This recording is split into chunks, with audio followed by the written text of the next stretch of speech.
I wanted to start this discussion at first by invoking a phrase that I half remembered, which was the soft bigotry of low expectations. When I dug into it, I found that that's a quote from George W. Bush talking to the NAACP, in which case, I think what he was trying to say was probably also racist. And I think that's the kind of story you need to set the tone for when we talk about Shadow Warrior 2. Shadow Warrior 2 is a 2016 video game made by Flying Wild Hog, who have been the caretakers of the Shadow Warrior license since 2013, after its original provenance of 3D Realms, lost it on a bench somewhere? I can definitely understand someone who had been involved in the creation of the original Shadow Warrior not wanting to be too clear about what part they had in the project. To call Shadow Warrior a franchise is perhaps overstating things. There was the initial release of the first game in 1997, then nothing until 2013, followed up by a 2016 game, and hypothetically a game that's coming out sometime in the coming months. The low expectations I speak of is that every time I've looked at Shadow Warrior in my life, it has always been, for some reason, forgiving the game for things about it that I can't justify.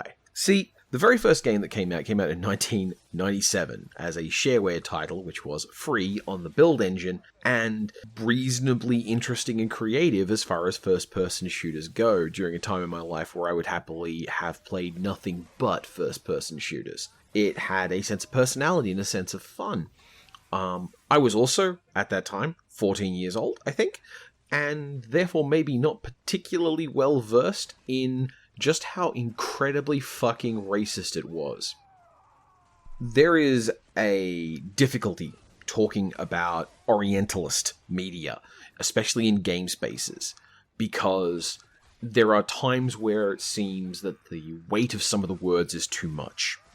In the case of the many games of Antoine Bowser, which are themselves about Japanese themes, they do not necessarily seem to be making ridicule or diminishment of the people. It's just really weird that you have one French guy making a giant pile of games that are all about how cool Japan is. When describing the Oriental Adventures Handbook for Dungeons & Dragons, I made the point that the book was primarily the product of a bunch of white people who seemingly had no connection or background research into the space and therefore were mostly replicating tropes that they had seen. And in this case, the term Orientalist often gets used because it is using all of the traits as outlined in Edward Said's Orientalism. Now, undeniably, racism uses Orientalism. It is functionally part of the system of racism, but it can often feel like you're overdoing things to say Oriental Adventures is a racist book, because that presents a vision of the kind of media it's talking about that may be seen as like proactively hateful, rather than relying on the assumed default of whiteness to carry all sorts of questionable decisions. It's the idea that, hey, if this is a problem, someone would have told me while we were writing the book, right? I don't feel comfortable saying that Shadow Warrior 1997 was Orientalist. I feel very comfortable saying that that thing is racist as fuck. The lead voice actor puts on a absolutely awful impersonation of a stereotype of a wise kung fu warrior, complete with Confucian fortune cookie quotes and raunchy puns. And when you're discussing these things, especially in classic kung fu cinema, you can sometimes wind up saying some pretty awful things about the actual Asian people involved in the actual production of these movies. The kind of ways these people making these movies presented themselves was, for some reason, them perpetuating their own racism or something like that. And I don't want to walk off that cliff. The issue here is that Shadow Warrior is made by white guys. That voice acting of the main character, Lo Wang, is a Breakfast at Tiffany's style white person impersonating an Asian person, and it's not good. It's a real bad look. Now, the low expectations I had at the time was that Shadow Warrior was being compared in its level of personality and replayability to Quake, a game that had a lot of replayability if you had friends, and I didn't. Moving on to Shadow Warrior 2013, I actually really liked that game, and I said as much.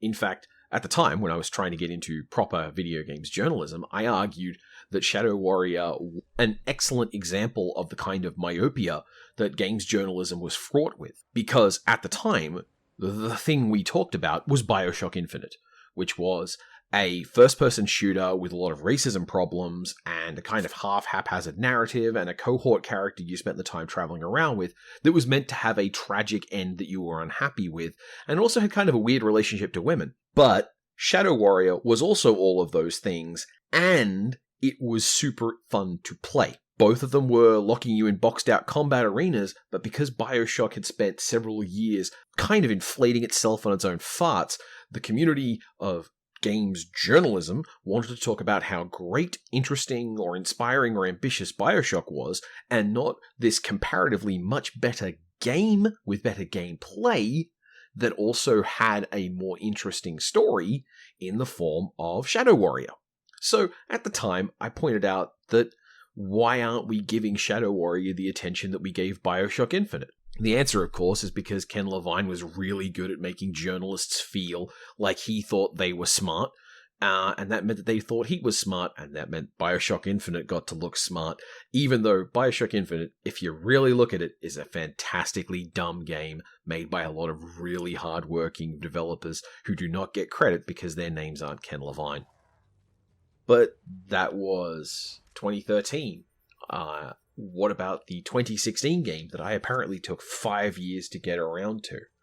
Well, I'd bought Shadow Warrior 2 reasonably close to sale, but just didn't get into it at the time. I played the opening hour or so and went, man, this game has got some interesting stuff going on with the movement and the style of it.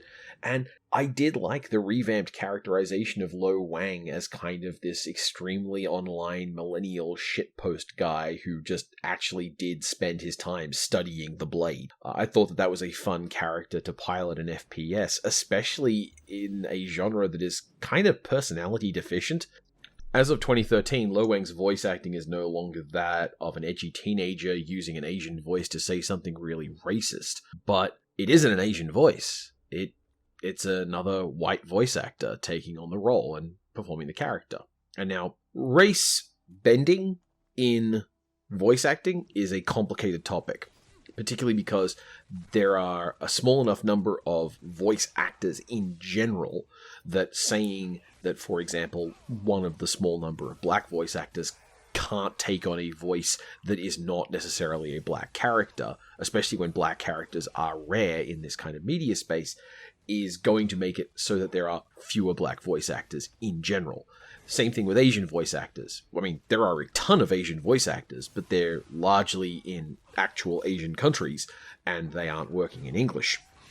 But in the English-speaking voice acting world, there is a conversation definitely worth having, and definitely worth having these days, about address these imbalances in the representation in animation and in the representation of talent in the animation industry. All of which is to say, look, I missed it in 2013. It wasn't okay. Why didn't you hire a non-white person to do this voice?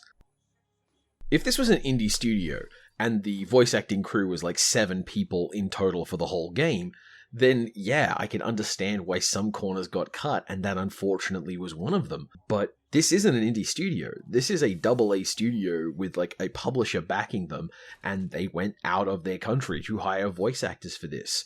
Why didn't you hire any of the Asian voice talent in America, especially when that talent is probably more eager to do more work? And that kind of serves to create the water that Shadow Warrior 2 swims in.